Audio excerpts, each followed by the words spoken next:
Austria के एक इलाके में तेज तूफान के बीच फ्रांस नाम का एक 18 साल का लड़का अकेले वक्त बिता रहा था। वो 18 साल का तो था, मगर उसकी हरकतें अब भी बच्चों वाली थी, क्योंकि वो जानता ही नहीं था कि उसे जिंदगी में क्या करना है। उसकी माँ का गांव में रहने वाले एक ऐसे आदमी के साथ अफेयर चल रहा था जो फ्रांस को अपने यहाँ नौकरी पर रखना चाहता था। मगर वो आदमी जब तालाब में तैरने गया तब बिजली गिरने की वजह से उसकी मौत हो गई। उस आदमी की मौत ने फ्रांस की माँ को इतना ज्यादा डरा दिया कि वो फ्रांस के पास आकर रोने लगी। फ्रांस को इस मौत से कोई फर्क नहीं पड़ा, मगर फ्यूनरल के बाद उसकी माँ ने उससे कह दिया कि वियना शहर में एक ऐसा आदमी रहता है जो कभी फ्रांस की माँ का बॉयफ्रेंड हुआ करता था और फ्रांस को उसी आदमी के पास काम करने के लिए वियना जाना होगा। फ्रांस के पास हाँ या ना कहने का ऑप्शन तक नहीं था, मगर वो उसी गांव में रहकर हर रोज की तरह मरे हुए जानवरों को देखना चाहता था। इस अजीब से शौक को पीछे छोड़कर ना चाहते हुए भी उसे वियना के लिए निकलना पड़ा और जिंदगी में पहली बार वो अपने घर से और गांव से दूर जाने लगा।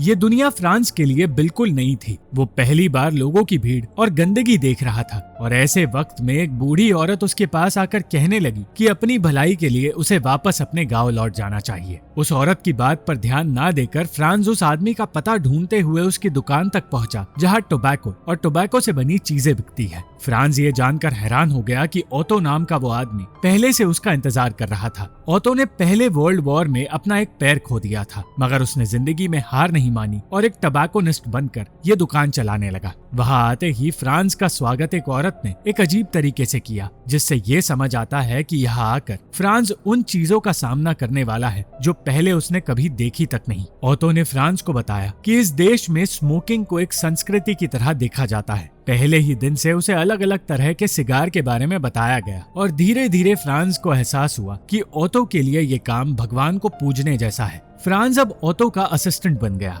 और उसे सबसे पहली सीख ये मिली कि उसे हर एक कस्टमर की हर एक आदत को याद रखना होगा। ओतो के लिए हर कस्टमर एक समान था सिवाय नाजीज के। वहाँ इगोर नाम का एक कम्युनिस्ट भी आया करता है जो हमेशा दोपहर में दुकान बंद होने के बाद ही आता है। इगोर से सबसे ज्यादा तकलीफ पास में काम करने वाले एक कसाई को है जो नाजीज को सपोर्ट करता है और इगोर कम्युनिस्ट होने की वजह से हमेशा उसके खिलाफ बात करता है। फ्रांस से बातें करते हुए ओतो ये जानकर हैरान हो गया कि आज तक फ्रांस की माँ ने किसी से शादी नहीं की, मगर ये फ्रांस के लिए बहुत ही नॉर्मल बात थी। उसने अपनी माँ के लिए एक पोस्ट कार्ड लिखा और उस स्पेशल बॉक्स को देखने लगा जिसमें कीमती सिगार रखे हुए थे। उस रात फ्रांस को एक अजीब सा सपना आया। उसे लगा कि वो गहरे समंदर में अकेले नाव में कहीं जा रहा है और अचानक वो किसी पहाड़ से टकराया।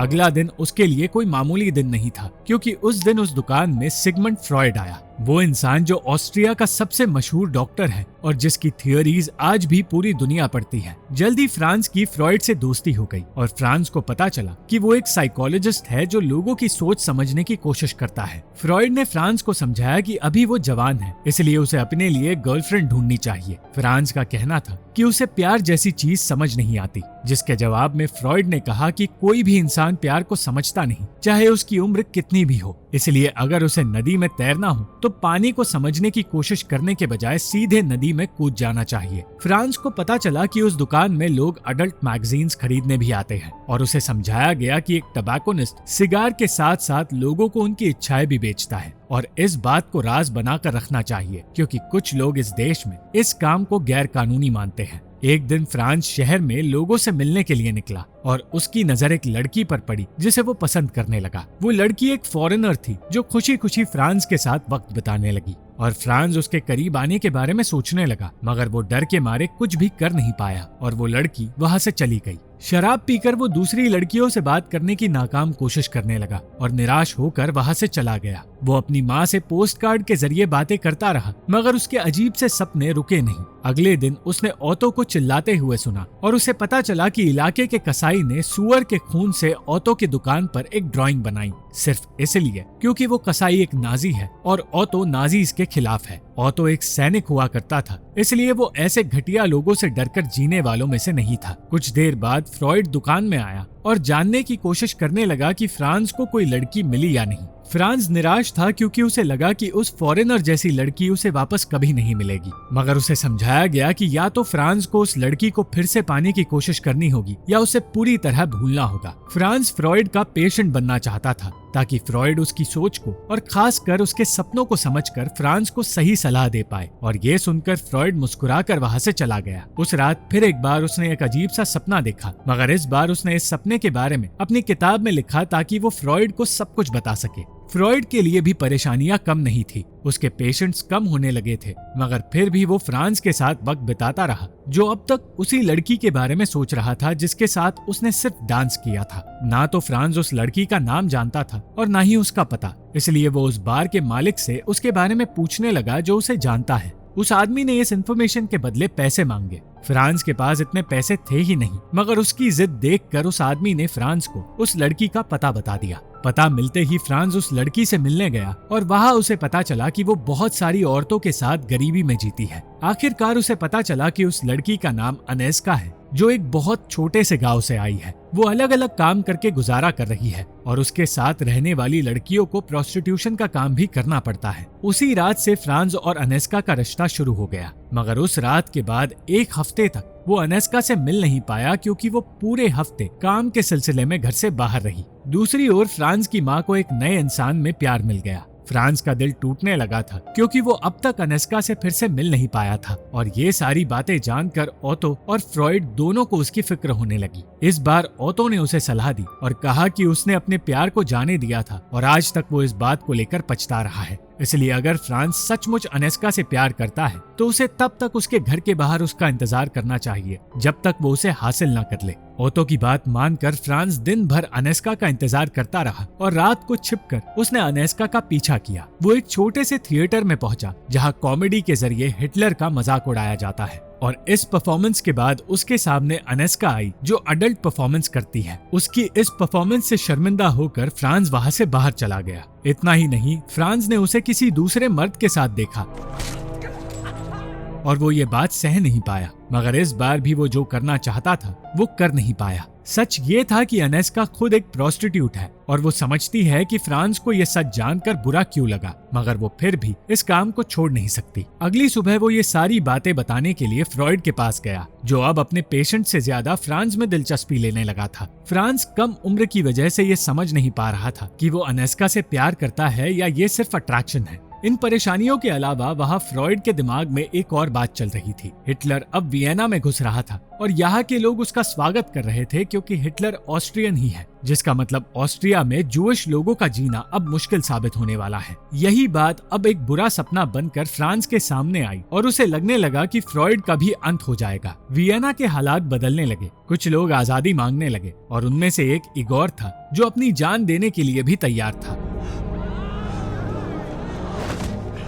फ्रांस उसकी जान बचाना तो चाहता था, मगर हर बार की तरह उसका डर बीच में आ गया और इगोर की मौत हो गई। इगोर की मौत के बारे में झूठ फैलाया जाने लगा और उसे एक आतंकवादी कह दिया गया, मगर ओतो ने ठान लिया कि वो अपनी आजादी नहीं खोएगा। पॉलिटिक्स ने वियना के लोगों को एक दूसरे के खिलाफ कर दिया और हिटलर के लोग फ्रांस के गांव तक पहुंच गए। उसकी माँ अपने आप को इन्हीं नाजी सैनिकों से दूर रखने की कोशिश करती रही और फ्रांस अपने बुरे सपनों से पीछा छुड़ाने की कोशिश करता रहा, मगर असल जिंदगी एक बुरे सपने से भी बदतर होने लगी थी क्योंकि ओतो की दुकान पर हमला होने लगा। उस कसाई ने फिर एक बार उस दुकान पर हमला किया और सब कुछ बर्बाद करके बाहर ये लिख दिया कि जूइश लोग इस दुकान में आते हैं। दुकान की मरम्मत करके फ्रांस स्पेशल सिगार का बॉक्स बचाने में कामयाब हुआ, मगर जैसे ही माहौल शांत हुआ, रात को नाजी सिपाही ओतो को गिरफ्तार करने वहां आ पहुंचे। उस पर आरोप था कि वो अडल्ट मैगजीन्स बेच रहा है और इस काम को गैरकानूनी बताकर उसे टॉर्चर किया जाने लगा। ओतो किसी भी हाल में फ्रांस को खतरे से दूर रखना चाहता था, इसलिए उसने फ्रांस को चुप रहने के लिए कह दिया। अब फ्रांस उस दुकान को अकेले संभालने लगा और उसने अपनी माँ तक ये बात पहुंचाई कि ओतो बीमार हो गया है, इसलिए हॉस्पिटल में है। फ्रांस को एहसास हुआ कि लोगों को गिरफ्तार करके एक ऐसी जगह ले जाया जाता है जहां से वो वापस नहीं आ सकते, इसलिए वो ओतो का पता लगाने हेडक्वार्टर्स में गया। उसे कोई खबर तो नहीं मिली, मगर उसने ओतो की मदद के लिए उसकी बैसाखी वहां छोड़ दी। उस दिन पहली बार फ्रांस फ्रॉइड से मिलने उसके घर गया क्योंकि उसे किसी भी हाल में ओतो की मदद करनी थी। सब कुछ पता चलने के बाद फ्रॉइड उसे अपने साथ उस जगह ले गया जहाँ वो हमेशा जाता है, मगर इस बार वहाँ के भी हालात खराब थे। फ्रॉइड को पहली बार एक ऐसी जगह बिठाया गया जहां नाजीज ना हो और फ्रॉइड को एहसास हुआ कि उसकी आजादी भी अब छिन गई है। उसने फ्रांस को बताया कि वो ये देश छोड़कर लंदन जाने वाला है और ये सुनकर फ्रांस कहने लगा कि जाने से पहले उन्हें उसकी माँ से मिलना पड़ेगा। वो अपनी माँ के बारे में जब बात कर रहा था तब फ्रॉइड को एहसास हुआ कि वो ये बातें करते हुए सबसे ज्यादा खुश होता है। उसके बुरे सपने बढ़ते जा रहे थे और इस बार उसके सपने का लेना देना उसके फ्यूचर से था, क्योंकि सपने में उसके सर पर फ्यूचर का थप्पा मारा गया। फ्रांस फिर एक बार हेडक्वार्टर्स गया जहां उसे पता चला कि बैसाखी अब तक ओतो तक पहुंचाई नहीं गई है।